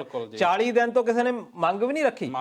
ਇਹਦਾ ਮਤਲਬ ਹੈ ਕਿਤੇ ਨਾ ਕਿਤੇ ਚੋਰ ਮੋਰੀਆਂ ਹੈਗੀਆਂ। ਦੇਖੋ, ਜਿੱਦਾਂ ਐਂਬੂਲੈਂਸ ਫੜੀ ਗਈ ਜਿਹਦੇ ਵਿੱਚ ਲੱਤ ਆਪਣੀ ਪਲਸਤਰ ਲਾ ਕੇ ਉੱਤੇ ਵਿੱਚ ਡਰੱਗ ਵੇਚੀ ਜਾ ਰਹੀ, ਇਸ ਤਰ੍ਹਾਂ ਸ਼ਰਾਬ ਵਾਲਿਆਂ ਨੇ ਵੀ ਆਪਣੇ ਤਰੀਕੇ ਕੱਢੇ ਹੋਣੇ ਆ। ਬਿਲਕੁਲ ਜੀ, ਬਿਲਕੁਲ ਜੀ। ਸੋ ਕੁਲਦੀਪ ਸਿੰਘ ਖਾਲਸਾ ਜੀ, ਤੁਹਾਡਾ ਵੀ ਬਹੁਤ ਬਹੁਤ ਧੰਨਵਾਦ ਟਿੱਪਣੀ ਇਸ ਅਪਡੇਟ ਕਰਨ ਵਾਸਤੇ। ਅੱਗੇ ਲਵੀ ਖੱਤਰੀ ਹੁਣਾਂ ਦਾ ਵੀ ਇੱਕ ਸਵਾਲ ਆਇਆ, ਮੇਰਾ ਵੀ ਅਗਲਾ ਸਵਾਲ ਇਹੀ ਸੀਗਾ, ਜਿਹੜਾ ਰਣਜੀਤ ਬਾਵਾ ਹੁਣਾਂ ਦਾ ਨਵਾਂ ਗਾਣਾ ਆਇਆ, ਉਹ ਆਉਂਦਿਆਂ ਹੀ ਵਿਵਾਦਾਂ ਵਿੱਚ ਆ ਗਿਆ, ਕੀ ਕਹਿਣਾ ਚਾਹੋਗੇ ਇਹਦੇ ਬਾਰੇ? ਅਸਲ ਵਿੱਚ ਭਾਰਤ ਇੱਕ ਧਰਮ ਨਿਰਪੱਖ ਦੇਸ਼ ਆ, ਇਹ ਸਾਡੇ ਸੰਵਿਧਾਨ ਦੇ ਵਿੱਚ ਲਿਖਿਆ ਆ ਵੀ ਕਿਸੇ ਵੀ ਬੰਦੇ ਨੂੰ ਕੋਈ ਵੀ ਮਾਨਤਾ ਹੈਗੀ। ਦੂਜੀ ਗੱਲ, ਸਭ ਤੋਂ ਵੱਡਾ ਅਧਿਕਾਰ ਸਾਨੂੰ ਆਸਟ੍ਰੇਲੀਆ ਦੇ ਲੋਕਾਂ ਨੂੰ ਵੀ ਹੈਗਾ, ਜਿੰਨੀਆਂ ਵੀ ਡੈਮੋਕ੍ਰੈਟਿਕ ਕੰਟਰੀਜ਼ ਹੈਗੀਆਂ ਉਹਦੇ ਵਿੱਚ ਇਹ ਹੈਗਾ ਕਿ ਅਸੀਂ ਆਪਣੇ ਵਿਚਾਰ ਰੱਖ ਸਕਦੇ ਹਾਂ, ਸਾਨੂੰ ਸੁਤੰਤਰਤਾ ਆ ਵਿਚਾਰ ਰੱਖਣ ਦੀ। ਪਰ ਕੁਛ ਕੁ ਸਾਲ ਹੋਏ ਆ ਕਿ ਸਾਡੇ ਜਿਹੜੇ ਵਿਚਾਰਾਂ ਦੇ ਉੱਤੇ ਰੋਕ ਲਾ ਦਿੱਤੀ, ਅਸੀਂ ਆਪਣੇ ਵਿਚਾਰ ਨਹੀਂ ਰੱਖ ਸਕਦੇ। ਵਿਚਾਰ ਇਹ ਨਹੀਂ ਹੈਗਾ ਕਿ ਤੁਸੀਂ ਕਿਸੇ ਨੂੰ ਗਾਲਾਂ ਕੱਢਣ ਲੱਗ ਜਾਣਾ ਜੀ। ਉਹਦੇ ਵਿੱਚ ਇਹ ਹੁੰਦਾ ਕਿ ਨਾਲ ਇਹ ਵੀ ਕਿਹਾ ਗਿਆ ਵੀ ਕੁਝ ਧਾਰਮਿਕ ਫੀਲਿੰਗਸ ਹੁੰਦੀਆਂ, ਧਾਰਮਿਕ ਭਾਵਨਾਵਾਂ ਹੁੰਦੀਆਂ ਆ, ਤੁਸੀਂ ਉਹਨਾਂ ਨੂੰ ਹਾਰਡ ਨਾ ਕਰੋ, ਪਰ ਫਿਰ ਤੁਸੀਂ ਕਹਿ ਸਕਦੇ ਆ, ਤੁਸੀਂ ਜਿਹੜਾ ਆ ਵਿਰੋਧ ਕਰਨਾ ਕਰ ਸਕਦੇ ਆ। ਹੁਣ ਆਪਾਂ ਇੰਨਾ ਕੁਝ ਬੋਲੇ ਆ, ਆਪਾਂ ਚਾਈਨਾ ਦੇ ਵਿੱਚ ਰਹਿ ਕੇ ਚਾਈਨਾ ਦੀ ਸਰਕਾਰ ਦੇ ਖਿਲਾਫ ਨਹੀਂ ਬੋਲ ਸਕਦੇ, ਉਸੇ ਵੇਲੇ ਪ੍ਰੋਗਰਾਮ ਤੋਂ ਪਹਿਲਾਂ ਹੀ ਉਹਨੂੰ ਗ੍ਰਿਫਤਾਰ ਕਰਕੇ ਲੈ ਜਾਣਾ, ਇਹ ਇਦਾਂ ਦਾ। ਪਰ ਇਹ ਸਾਡੇ ਦੇਸ਼ ਦੀ ਖੂਬਸੂਰਤੀ ਹੈ, ਡੈਮੋਕ੍ਰੈਟਿਕ ਕੰਟਰੀ ਦੀ, ਅਸੀਂ ਲੋਕਤੰਤਰ, ਅਸੀਂ ਲੋਕਾਂ ਦੀਆਂ ਅਸੀਂ ਬੁਰਾਈਆਂ ਜਿੰਨੀਆਂ ਕਰਦੇ ਹਾਂ, ਅਸੀਂ ਪੰਜਾਬੀ ਖਾਸ ਤੌਰ ਤੇ, ਅਸੀਂ ਤਾਂ ਕਦੀ ਬਾਦਲ ਨੂੰ ਨਹੀਂ ਛੱਡਦੇ, ਅਸੀਂ ਕਦੀ ਕੈਪਟਨ ਨੂੰ ਨਹੀਂ ਛੱਡਦੇ, ਗੱਲ ਦਾ ਸਵਾਦ ਹੀ ਤਾਂ ਆਉਂਦਾ ਤੇ ਲੋਕਾਂ ਨੂੰ ਵੀ ਸੁਣਨ ਦਾ ਸਵਾਦ ਇਹਦੇ ਵਿੱਚ ਆਉਂਦਾ, ਉਹ ਖੂਬਸੂਰਤੀ ਆ। ਪਰ ਆ ਕੁਝ ਸਾਲਾਂ ਤੋਂ ਇਹ ਜਿਹੜੀ ਖੂਬਸੂਰਤੀ ਹੈ ਇਹਨੂੰ ਖਤਮ ਕੀਤਾ ਜਾ ਰਿਹਾ। ਉਹ ਕਿੱਦਾਂ ਕੀਤਾ ਜਾ ਰਿਹਾ ਕਿ ਸੰਵਿਧਾਨ ਦੇ ਅਕੋਰਡਿੰਗ ਜਿਹੜੇ ਸਾਡੇ ਲੀਡਰ ਆ ਇਹ ਤਾਂ ਕੁਝ ਕਰਾ ਨਹੀਂ ਸਕਦੇ, ਪਰ ਇਹ ਜਿਹੜੇ ਇਦਾਂ ਦੇ ਬੰਦੇ ਹੁੰਦੇ ਆ ਜਿਹੜੇ ਅੱਗੇ ਭਗਤ ਰੱਖੇ ਆ ਇਹਨਾਂ ਨੇ, ਉਹਨਾਂ ਤੋਂ ਇਦਾਂ ਦੇ ਕੰਮ ਕਰਵਾਉਂਦੇ ਆ ਕਿ ਉਹਨਾਂ ਲੋਕਾਂ ਨੂੰ ਜਿਹੜੇ ਕੁਝ ਵਿਚਾਰ ਰੱਖਣੇ ਚਾਹੁੰਦੇ ਆ, ਉਹ ਦੇਖੋ ਕਿੱਡੇ ਵੱਡੀ, ਇਹ ਤਾਂ ਸਦੀਆਂ ਤੋਂ ਹੀ ਗੱਲਾਂ ਹੋ ਰਹੀਆਂ ਜਿਹੜੀਆਂ ਰਣਜੀਤ ਬਾਵਾ ਵੀਰ ਸਿੰਘ ਨੇ ਇਹ ਲਿਖਿਆ ਗਾਣਾ, ਬਿਲਕੁਲ ਇਹ ਤਾਂ ਸਦੀਆਂ ਤੋਂ ਹੋ ਰਿਹਾ, ਨਤਾੜਿਆ ਜਾ ਰਿਹਾ। ਉਹਦੇ ਵਿੱਚ ਕੀ ਗੱਲ ਉਹਨਾਂ ਨੇ ਕਹੀ ਆ ਵੀ ਤੁਸੀਂ ਗਊ ਦੇ ਪਿਸ਼ਾਬ ਨੂੰ ਕਹਿ ਰਹੇ ਆ ਪਵਿੱਤਰ, ਬਿਲਕੁਲ ਉਹਨੂੰ ਮਾੜਾ ਨਹੀਂ ਕਿਹਾ, ਉਹਨਾਂ ਨੇ ਕੰਪੈਰੀਜ਼ਨ ਕੀਤਾ ਕਿ ਜਿਹੜਾ ਗਰੀਬ ਆ ਉਹਨੂੰ ਲਤਾੜ ਰਹੇ ਆ ਜਾਂ ਉਹਨੂੰ ਧੱਕੇ ਮਾਰ ਰਹੇ ਆ, ਤੇ ਜਿਹੜਾ ਗਊ ਦਾ ਮੂੰਹ ਤੇ ਉਹਨੂੰ ਪਵਿੱਤਰ ਕਹਿ ਰਹੇ ਆ ਜੀ। ਉਹਦੇ ਵਿੱਚ ਚਲੋ ਹੋ ਸਕਦਾ ਵੀ ਉਹ ਹਿੰਦੂ ਧਰਮ ਨੂੰ ਉਹਨਾਂ ਨੂੰ ਲੱਗਾ, ਉਹਨਾਂ ਨੂੰ ਵੀ ਇਹ ਫੀਲਿੰਗਸ ਜਿਹੜੀਆਂ, ਪਰ ਕਰਦਾ ਕੌਣ ਆ, ਕੇਸ ਕੌਣ ਕਰਦਾ? ਇੱਕ ਆਮ ਬੰਦਾ ਨਹੀਂ ਕਰਦਾ, ਉਹ ਕੇਸ ਕਰਦਾ ਇੱਕ ਵਕੀਲ। ਵਕੀਲ ਤੋਂ ਤੁਸੀਂ ਉਹ ਜ਼ਰੂਰ ਦੇਖੋ ਜੌਲੀ LLB ਜੀ, ਉਹਦੇ ਵਿੱਚ ਉਹ ਕੇਸ ਕਿਉਂ ਕਰਦਾ? ਉਹ ਇਸ ਕਰਕੇ ਕਰਦਾ ਵੀ ਉਹਦਾ ਕੰਮ ਚੱਲ ਨਹੀਂ ਰਿਹਾ ਹੁੰਦਾ, ਉਹ ਜਾਣ ਕੇ 8 ਫਟਾ ਜਿਹਾ ਕੇਸ ਲੈਂਦਾ ਕਿ ਤਾਂ ਕਿ ਮੈਂ ਸੁਰਖੀਆਂ ਦੇ ਵਿੱਚ ਆਵਾਂ, ਫਿਰ ਅੱਜ ਮੈਂ ਸੁਰਖੀਆਂ ਦੇ ਵਿੱਚ ਆਊਂਗਾ, ਮੈਨੂੰ ਪਤਾ ਮੈਂ ਹਾਰਨਾ ਵੀ ਆ, ਪਰ ਲੋਕੀ ਤਾਂ ਜਾਣਨਗੇ ਨਾ, ਮੇਰੀ ਇੱਕ ਪ੍ਰੋਫਾਈਲ ਤਾਂ ਬਣ ਰਹੀ ਆ ਫਲਾਨਾ ਕੇਸ ਮੈਂ ਕੀਤਾ ਸੀ, ਆ ਰਣਜੀਤ ਬਾਵੇ ਦੇ ਉੱਤੇ ਕੇਸ ਮੈਂ ਕੀਤਾ ਸੀ। ਉਹ ਸਾਡੇ ਵਰਗਾ ਜਿਹੜਾ ਕੋਈ ਕਿਤੇ ਮਾਤੜ ਫਸਿਆ ਹੁੰਦਾ, ਉਹਨੂੰ ਇਹ ਹੋ ਜਾਂਦਾ ਵੀ ਯਾਰ ਇਹਦੇ ਕੋਲੋਂ ਆਪਾਂ ਕੇਸ ਹੀ ਕਰਵਾ ਲੈਂਦੇ, ਤਾਂ ਪ੍ਰੋਫਾਈਲ ਬਹੁਤ ਵਧੀਆ ਹਿਸਟਰੀ ਬਣਾ ਲੈਂਦੇ ਆ। ਹੁਣ ਇਹ ਜਿਹੜਾ ਅਸ਼ੋਕ ਇੱਕ ਹੈਗਾ, ਉਹਨਾਂ ਨੇ ਇਹ ਕੀਤਾ, ਦਾ ਕੇਸ ਕਰ ਦਿੱਤਾ ਇਹਨਾਂ ਦੇ ਉੱਤੇ ਫੀਲਿੰਗਸ ਹਰਟ ਹੋਣ ਦਾ। ਵੈਸੇ ਉਹਨਾਂ ਨੇ ਵਾਪਸ ਜਿਹੜੀ ਲੈ ਲਈ, ਪਰ ਨਾਲ ਦੀ ਨਾਲ ਇਹ ਵੀ ਤਾਂ ਜ਼ਰੂਰ ਹੈਗਾ ਵੀ ਜਿਹੜੀ ਇੰਨੀ ਚਿਰ ਤੋਂ ਹਰਟ ਹੋ ਰਹੇ ਆ, ਫਿਰ ਉਹ ਜਿਹੜੇ ਹਰਟ ਕਰਦੇ ਆ, ਜਿਹੜੇ ਉਹਨਾਂ ਨੂੰ ਕਹਿ ਰਹੇ ਆ ਵੀ ਤੁਸੀਂ ਨੀਵੇਂ ਆ, ਉਹਨਾਂ ਦੇ ਬਾਰੇ ਇੰਨਾ ਕੁਝ ਬੋਲਿਆ ਜਾਂਦਾ, ਫਿਰ ਉਹਨਾਂ ਤੇ ਵੀ ਐਕਸ਼ਨ ਜਿਹੜੇ ਆ ਉਸੇ ਵੇਲੇ ਲੈਣੇ ਚਾਹੀਦੇ ਆ ਜੀ। ਬਿਲਕੁਲ। ਤੇ ਪਰ ਮੈਨੂੰ ਇੰਨਾ ਕੋਈ ਲੱਗਾ ਨਹੀਂ ਵੀ ਕਿਸੇ ਧਰਮ ਦੇ ਕੋਈ ਖਿਲਾਫ ਹੈਗਾ ਜੀ। ਬਿਲਕੁਲ, ਮੈਂ ਵੀ ਉਹ ਪੂਰਾ ਉਹ ਇੱਕ ਸੋਸ਼ਲੀ ਜੇ ਆਪਾਂ ਉਹਨੂੰ ਧਾਰਮਿਕ ਪੱਖ ਤੋਂ ਨਾ ਲਈਏ, ਸੋਸ਼ਲ ਮੈਸੇਜ, ਉਹ ਇੱਕ ਸਮਾਜਿਕ ਮੈਸੇਜ ਸੀ ਕਿ ਸਾਨੂੰ ਜਿਹੜਾ ਸਮਾਜਿਕ, ਹੋਰ ਵੀ ਕਈ ਉਹਨਾਂ ਨੇ ਗੱਲਾਂ ਕੀਤੀਆਂ ਕਿ ਸਮਾਜ ਵੀ ਮੇਰਾ ਕਸੂਰ ਕੀ ਆ ਇਹਦੇ ਵਿੱਚ। ਅਸੀਂ ਜੇ ਧਰਮ ਦੇ ਆਧਾਰ ਤੇ ਜਾਂ ਜਾਤ ਪਾਤ ਨਾ ਦੇਖੀਏ, ਅਸੀਂ ਗਰੀਬੀ ਅਮੀਰੀ ਤੋਂ ਦੇਖ ਲਈਏ, ਅਸੀਂ ਇੱਥੇ ਵੀ ਦੇਖ ਲਈਏ, ਅਮਰੀਕਾ ਕੈਨੇਡਾ ਦੇ ਵਿੱਚ ਦੇਖ ਲਈਏ, ਆਸਟ੍ਰੇਲੀਆ ਵਿੱਚ ਦੇਖ ਲਈਏ, ਅਸੀਂ ਪੈਸੇ ਦੇ ਨਾਲ ਦੇਖਦੇ ਆ। ਪਹਿਲਾਂ ਸਵਾਲ ਇਹੀ ਪੁੱਛਦੇ ਵੀ ਪੈਸਾ ਕਿੱਦਾਂ ਤੇਰੇ ਜੀ। ਇੱਥੇ ਗੋਰਖਪਾਲ ਹੁਣਾਂ ਦੀ ਮੈਂ ਟਿੱਪਣੀ ਜ਼ਰੂਰ ਲੈਣੀ ਚਾਹੂੰਗਾ। ਗੁਰਕਪਾਲ ਸਿੰਘ ਬਰਾੜ ਹੁਣੀ ਕਹਿੰਦੇ ਆ ਕਿ ਆਖਿਰ ਜਿਹੜੀਆਂ ਧਾਰਮਿਕ ਭਾਵਨਾਵਾਂ, ਜਿਹੜਾ ਭੜਕਣ ਦਾ ਪੈਮਾਨਾ ਕੀ ਆ, ਕਿੱਦਾਂ ਪਤਾ ਲੱਗ ਸਕਦਾ ਕਿ ਕਿਹੜੀ ਗੱਲ ਨਾਲ ਭਾਵਨਾਵਾਂ ਭੜਕ ਸਕਦੀਆਂ?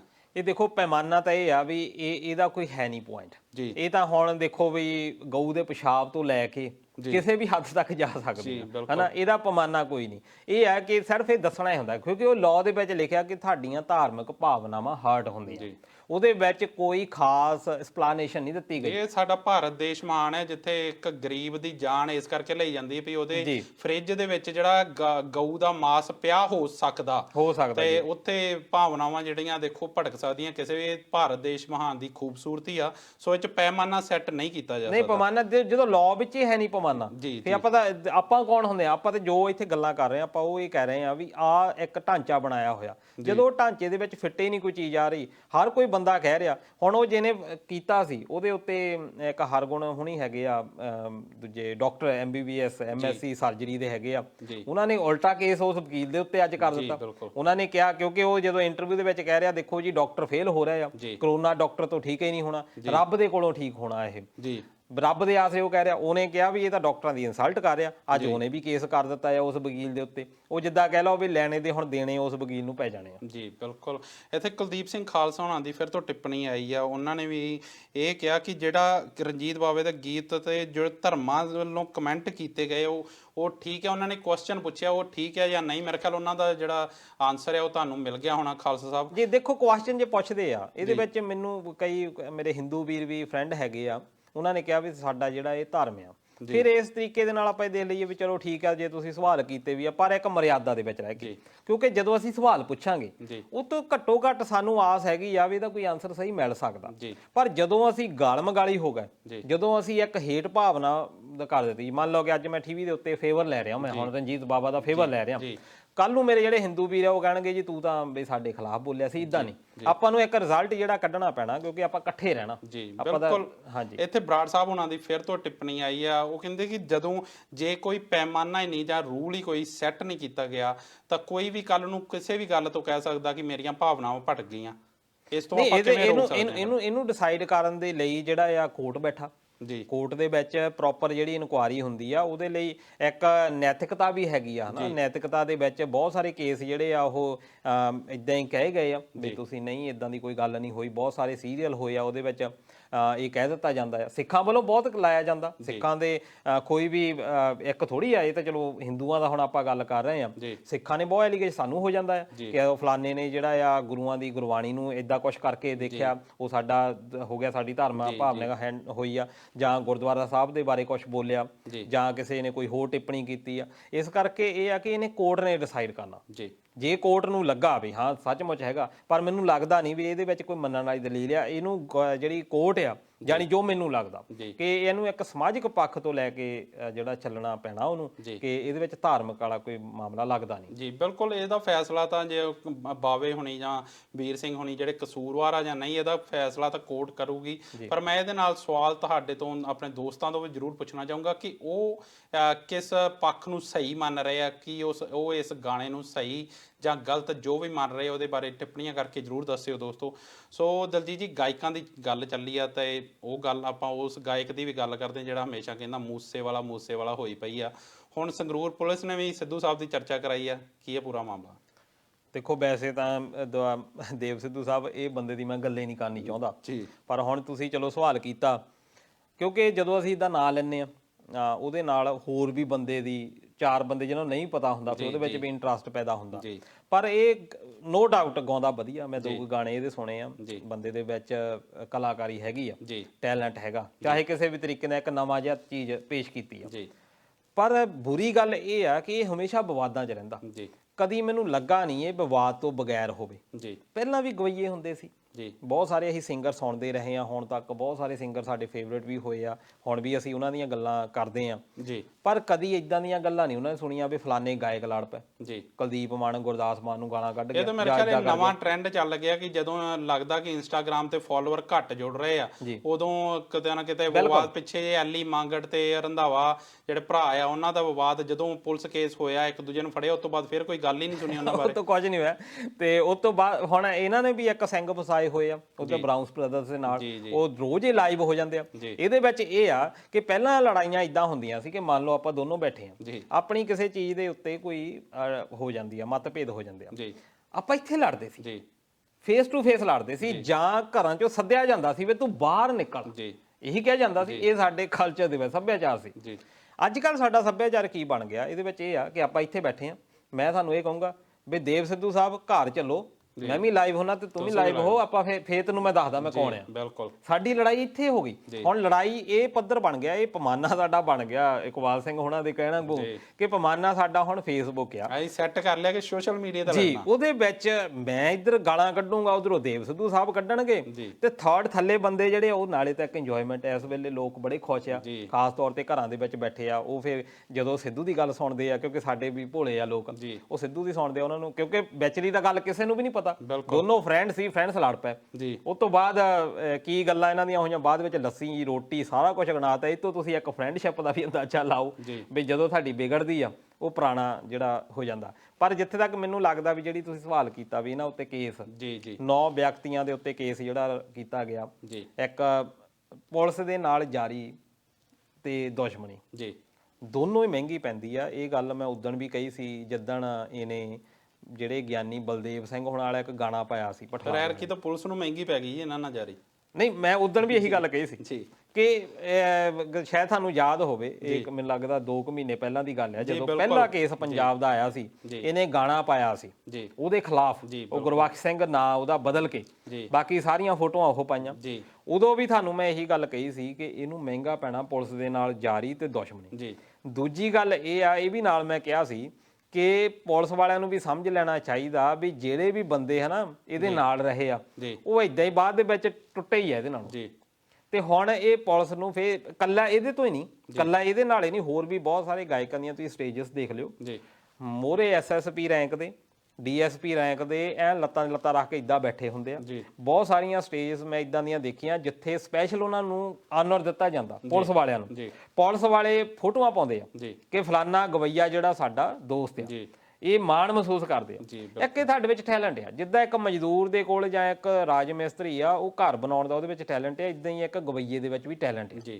ਉਹ ਕੋਈ ਵੱਖਰਾ ਨਹੀਂ ਹੋਇਆ ਕਿ ਅਸੀਂ ਉਹਨੂੰ ਮਿਸਾਲ ਪੇਸ਼ ਕਰ ਦਈਏ, ਪਰ ਸਾਡੇ ਬੱਚੇ ਜਿਹੜੇ ਇਹਨਾਂ ਨੂੰ ਮਿਸਾਲ ਮੰਨਣ ਲੱਗ ਗਏ। ਮਿਸਾਲ ਤਾਂ ਸਾਨੂੰ ਉਹ ਚਾਹੀਦਾ ਸੀ ਵੀ ਅੱਜ ਜਿਹੜਾ ਬੰਦਾ ਜਿਹੜਾ ਕਰੋਨਾ ਦੀ ਵੈਕਸੀਨ ਦੇ ਉੱਤੇ ਕੰਮ ਕਰ ਰਿਹਾ, ਸਾਡੇ ਬੱਚੇ ਨੂੰ ਉਹ ਸਾਡਾ ਆਈਡੀਅਲ ਹੋਣਾ ਚਾਹੀਦਾ ਸੀ।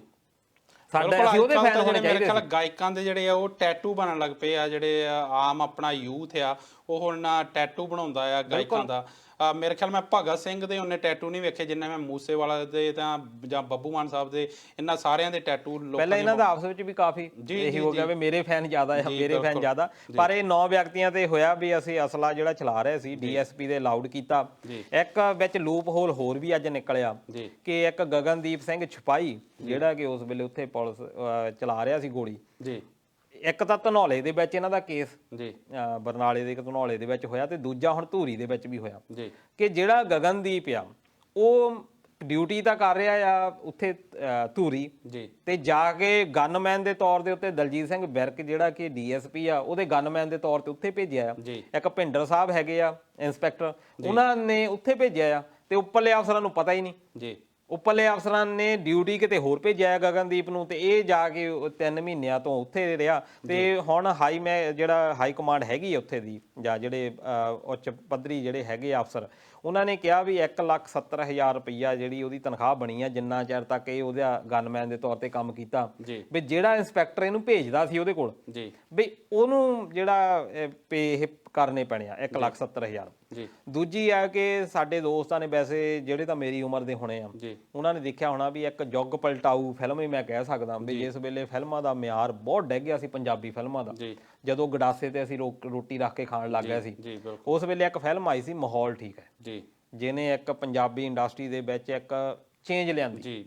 ਉਹ ਫਿਲਮ ਜ਼ਰੂਰ ਦੇਖ ਲਿਓ, ਉਹਦੇ ਵਿੱਚ ਪਤਾ ਲੱਗ ਜਾਂਦਾ ਵੀ ਪੁਲਿਸ ਵਾਲੇ ਕਿੱਦਾਂ ਰਲੇ ਮਿਲੇ ਆ, ਇਹ ਆਪਸੀ ਜਿਹੜਾ ਤਾਲਮੇਲ ਇਹਨਾਂ ਦਾ ਕਿੱਦਾਂ ਚੱਲਦਾ, ਅਫਸਰ ਕਿੱਦਾਂ ਕੰਮ ਕਰਦੇ ਆ। ਉਹ ਜਿਹੜੀ ਇੱਕ ਭੱਟੀ ਸਾਹਿਬ ਨੇ ਉਹ ਫਿਲਮ ਜਿਹੜੀ ਬਣਾਈ ਆ, ਉਹ ਤੋਂ ਸਾਰਾ ਸਿਸਟਮ ਸਮਝ ਲੱਗ ਜਾਂਦਾ। ਪਰ ਉਹ ਇੰਨੀ ਪੁਰਾਣੀ, ਮੈਨੂੰ ਲੱਗਦਾ 95-96 ਦੀ ਫਿਲਮ ਆ, ਤੇ ਅੱਜ ਵੀ ਉਹ ਕੰਮ ਕਰ ਰਹੀ। ਬਿਲਕੁਲ, ਮੇਰੇ ਖਿਆਲ ਬਰਾੜ ਸਾਹਿਬ ਉਹਨਾਂ ਨੇ ਇੱਕ ਹੋਰ ਅਪਡੇਟ ਦਿੱਤੀ ਹੈ ਇਹਦੇ ਤੇ ਕਿ ਜਿਹੜਾ ਧੂਰੀ ਵੇਖੇ ਇੱਕ ਹੋਰ ਕੇਸ ਜਿਹੜਾ ਆ ਉਹ ਦਰਜ ਹੋ ਗਿਆ ਮੂਸੇਵਾਲੇ ਤੇ। ਉਹ ਤੇ ਇਸੇ ਕਰਕੇ ਹੋਇਆ ਕਿ ਉਹ ਜਿਹੜਾ ਕੇਸ ਦੇ ਵਿੱਚ ਜਿਹੜਾ ਬੋਡੀਗਾਰਡ ਦਾ। ਜੀ ਸੋ ਦਲਜੀਤ ਜੀ, ਇਹਨਾਂ ਸਾਰੀਆਂ ਗੱਲਾਂ ਨਾਲ ਸਮਾਂ ਹੋ ਚੁੱਕਾ ਜੀ ਇਹ ਦੋਸਤਾਂ ਤੋਂ ਇਜਾਜ਼ਤ ਲੈਣ ਦਾ।